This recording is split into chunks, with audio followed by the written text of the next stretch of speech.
Okay class, अब हमारे पास जो क्वेश्चन है अ, वो है मोरे मशीन का, जो हम एग्जांपल करेंगे।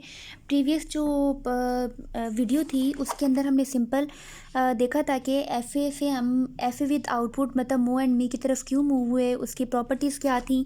देन हमने देखा कि दोनों में डिफरेंस क्या था। ओके, और अब हम एक एग्जांपल करने लगे हैं। ये बुक की ही एक एग्जांपल है जिसके अंदर उसने बताया हुआ है कि considered Moore machine have states Q0, Q1 and Q2 where Q0 is a initial state. Okay, यहाँ पे उसने बताया हुआ है कि इनिशियल, अगर ना भी बताया हो तो आप नहीं मेंशन करेंगे। ओके, यहाँ पे उसने बता दिया तो हम इसको मेंशन कर देंगे। देन उसने बताया सिंपल, जो एफ ए के अंदर भी बताता था कि आप क्या करेंगे कि अल्फ़ाबेट्स होंगे ए और बी, जो कि एक जो ट्रांजिशन पाथ के ऊपर वैल्यू होगी इनपुट के तौर पे, और आउटपुट हमें उसने बता दी कि वो 0 और 1 के तौर पे होगी। ठीक है, और एक उसने टेबल बता दिया। ओके, अगर आपको याद हो तो ट्रांजिशन टेबल से आप एफ ए बना सकते हैं। ठीक है, आपको आता है ट्रांजिशन टेबल से एफ ए बनाना। तो बहुत सारी चीज़ें जो हैं उससे सिमिलर हैं, कोई डिफ़िकल्टी नहीं है। अगर एफ ए आता है आपको ट्रांजिशन टेबल को देखते हुए बनाना, तो ये बहुत आसान है। अच्छा, उसके बाद उसने एक और कंडीशन बाद में लिखी थी कि आफ्टर मोर मशीन, ठीक है, आपने जब एक मोरे मशीन बना लेनी है यहाँ पे, उसके बाद आपने ये स्ट्रिंग पास करनी है। आपको ये तो मैंने बता दिया ना कि मोरे और मेले मशीन आउटपुट भी देगी, तो इसका मतलब है कि ये स्ट्रिंग के अगेंस्ट कोई ना कोई आउटपुट हमें मिलेगी। ठीक है, अब हम देख लेते हैं वो उसने हमें क्या कहा है कि मोरे मशीन बनाएं। ठीक है, तो सिंपल यहाँ पे ओल्ड स्टेट देख लें, न्यू स्टेट को फ़िलहाल इग्नोर कर दें कि कहाँ पे वो जा रहा है। ओल्ड स्टेट कितनी है, Q0, 1, 2 एंड 3। यहाँ पे वही मैं लिख लूँगी, Q0, Q1, Q2 and Q3। Okay, simple. अब अगर याद हो आपको, मैंने पीछे बताया था कि मोरे मशीन में क्या होता है, स्टेट के साथ क्या लिखा जाता है, आउटपुट लिखी जाती है। तो अगर गौर करें, हर स्टेट के अगेंस्ट कोई ना कोई आउटपुट हमें गिवन है। इसका मतलब है Q0 की आउटपुट क्या है, 1, तो Q0 के साथ मैं 1 लिख लूँगी। बिल्कुल, ये देखिए स्टेट और आउटपुट, S और O। ओके, मतलब स्टेट के साथ आउटपुट मैंने बताया था ना, ये वही चीज़, स्टेट के साथ आउटपुट। Q1 की आउटपुट क्या है, 0, तो यहाँ पे 0। Q2 की 0, Q3 की 1। ओके, सिंपल, मैंने ये चीज़ लिख ली है। सिर्फ ये थोड़ा सा डिफरेंस है इसके अंदर, और इनिशियल हमें उसने बताया कि क्या है, Q0।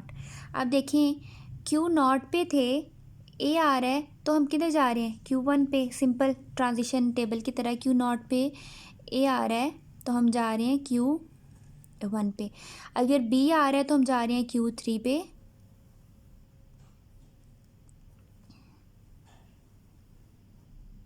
ओके, अब इसके बाद Q1 ए आ रहा है तो Q3, बी आ रहा है तो Q1, मतलब सेल्फ लूप। Q2 पे ए आ रहा है तो Q0, और अगर Q2 पे बी आ रहा है तो Q3, Q3 पे ए आ रहा है तो Q3, और अगर बी आ रहा है तो Q2। ओके, ये आपकी मोरे मशीन बन गई है। सिंपल, कोई मुश्किल टास्क नहीं है। सिंपल आपने हर स्टेट के अगेंस्ट कोई ना कोई आउटपुट लिख लेनी है। ओके, तो वही आउटपुट लिख दी गई है। और सिंपल जैसे पहले आप करते आ रहे हैं कि कौन सी वैल्यू पे अगर कौन सा मतलब कौन सी इनपुट आ रही है तो आप कौन से वाले स्टेट पे मूव कर रहे हैं, वही चीज़ यहाँ पे बताई गई है। क्लियर है, ये सिंपल मोरे मशीन बन गई है। अब उसने हमें क्या कहा है कि ये वाली जो स्ट्रिंग है उसको पास करना है। तो ये स्ट्रिंग पास करने के लिए हमें आउटपुट टेबल बनाना पड़ेगा। अगर आपको याद हो तो स्टेट हो गई, ट्रांजिशन पाथ हो गया, इनपुट हो गई, आउटपुट भी हो गई, ट्रांजिशन टेबल भी हो गया, नो फाइनल एडिशन भी हो गया, यहाँ पे आउटपुट टेबल रह गया। ओके, तो आउटपुट टेबल अब हम यहाँ पे बनाएंगे, और आउटपुट टेबल के अगेंस्ट देखेंगे कि ये जो स्ट्रिंग हमें गिवन है इसके अगेंस्ट हमें क्या आउटपुट मिली है, वो आउटपुट टेबल के थ्रू हमें पता चलेगी। ओके क्लास, अब आउटपुट टेबल बनाना है। सिंपल मैंने क्या किया है कि 1, 2 एंड 3 रोज़ बना लिए हैं और कॉलम बना लिए हैं किस तरह से, इसके अगेंस्ट देखिए 1, 2, सॉरी 1 2 3 4 5 6 7 और 8, टोटल 8 अल्फ़ाबेट्स है मेरे पास जो मैं यहाँ पे लिखूँगी। जब आपने मोरे मशीन बनानी है तो एक चीज़ का ध्यान रखना है कि आपने पहली वाली जो कॉलम है उसको फ़िलहाल छोड़ के तो बाद में स्ट्रिंग लिख लें। A double B A triple B A, मैं ये लिखने लगी हूँ A double B A triple B A। Okay, यहाँ पे आपने क्या लिख लेना है, सिंपल स्ट्रिंग जो आपको गिवन होगी। ठीक है, अब क्या करना है आपने, इनिशियल उसने हमें क्या बताया यहाँ पे, इनिशियल क्लास यहाँ पे Q0 है, लेकिन हो सकता है नेक्स्ट टाइम वो कह दे Q3। ठीक है, तो यहाँ पे आपने क्या करना है, Q3 से स्टार्ट कर लेना है, मतलब यहाँ पे आपने Q3 स्टार्ट पे लिखना है और वहाँ से आपने सारी वर्किंग स्टार्ट कर देनी है आगे। ठीक है, मतलब यहाँ पे वो Q0 की जगह मैं कह देती हूँ कि ये इनिशियल है। ओके, बस ये डिफरेंस है और कुछ भी नहीं है। यहाँ पे उसने Q0 बताया है तो यहाँ पे मैं Q0 लिख लूँगी। ओके, स्टार्ट कहाँ से करना है, उसने कहा है इनिशियल Q0 से। लेट आपको नहीं बताया जाता, आपको कोई भी इनिशियल नहीं बताई जाती तो आप मिनिमम मतलब Q0 से ही स्टार्ट करेंगे। ओके, अच्छा, अब Q0, अब देखिए गौर करें, Q0 के अगेंस्ट क्या लिखा हुआ है, 1, मतलब जब भी वो मशीन स्टार्ट होगी तो Q0 के साथ साथ ही 1 आ जाएगा। ओके, तो यहाँ पे Q0 के साथ आउटपुट क्या है, 1। ओके, इस चीज़ का ध्यान रखना है। मोरे मशीन अगर इनपुट आपके पास आ रही है ना, 8 अल्फ़ाबेट्स आ रहे हैं टोटल, तो आपकी जो आउटपुट है वो हमेशा 9 आएगी। मतलब अगर इनपुट आ रही है ना 6 तो आउटपुट आएगी 7, मतलब एक का इंक्रीमेंट होगा, एक वैल्यू ज़्यादा होगी। क्यों ज़्यादा होगी, क्योंकि जब भी मशीन ने स्टार्ट होना है जो भी वैल्यू होगी उसके अगेंस्ट कोई ना कोई आउटपुट डिस्प्ले हो जाएगी। तो इनपुट जितनी टोटल नंबर होंगे उससे एक ज़्यादा आउटपुट की वैल्यू आएगी। ओके, रीज़न आपको मैंने बता दी, मशीन स्टार्ट होगी तो स्टार्ट होते ही आउटपुट डिस्प्ले हो जाएगी, जैसे यहाँ पे Q0 पे 1। ओके, अब देखिए Q0 पे थे, Q0 पे हैं A आ रहा है, Q0 पे A आया तो हमने किधर मूव किया। ओके, अब गौर कर लें, Q0 पे A आ रहा है तो हम किधर मूव कर रहे हैं, Q1 पे, तो यहाँ पे लिख लेंगे Q1 और Q1 के साथ क्या आउटपुट है, 0, तो वो भी साथ लिखी जाएगी। ओके, अब देखें Q1 पे थे, B आ रहा है तो हम किधर मूव कर रहे हैं, Q1 पे B आ रहा है तो वो सेल्फ लूप है, मतलब Q1 पे ही, तो Q1 और साथ में आउटपुट है 0। ओके, फिर Q1 पे B आ रहा है तो Q1 पे अगेन B देखें तो Q1 और आउटपुट 0। फिर Q1 पे A आ रहा है, Q1 पे A आ रहा है तो Q3 और आउटपुट क्या है, 1, Q3 एंड 1।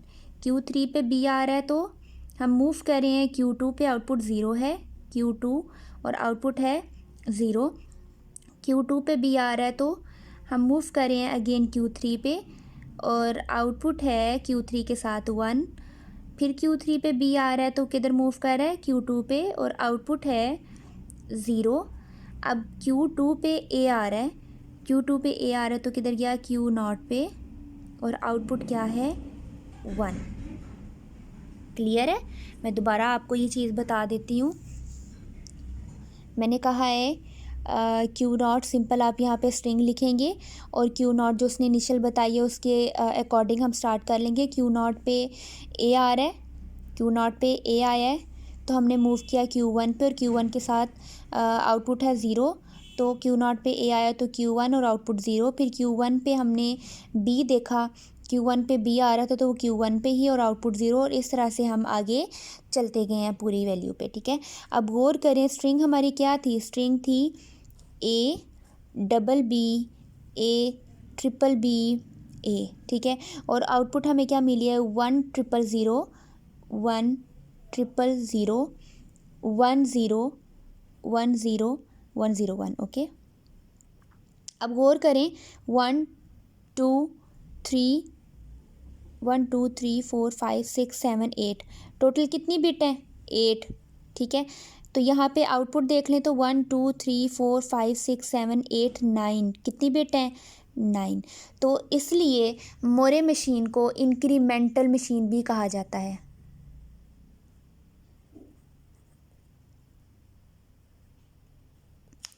इंक्रीमेंटल मशीन कहा जाता है। और क्यों कहा जाता है? क्योंकि वो जो स्ट्रिंग हमें इनपुट के तौर पे मिल रही होती है उससे एक बिट ज़्यादा आउटपुट में दे रही होती है। और एक बिट आउटपुट में क्यों ज़्यादा दे रही होती है? क्योंकि जब भी उसने स्टार्ट होना है स्टेट के साथ आउटपुट प्रेजेंट करनी है। ये आपकी मोरे मशीन थी, सिंपल मोरे मशीन बनाने का तरीकाकार था।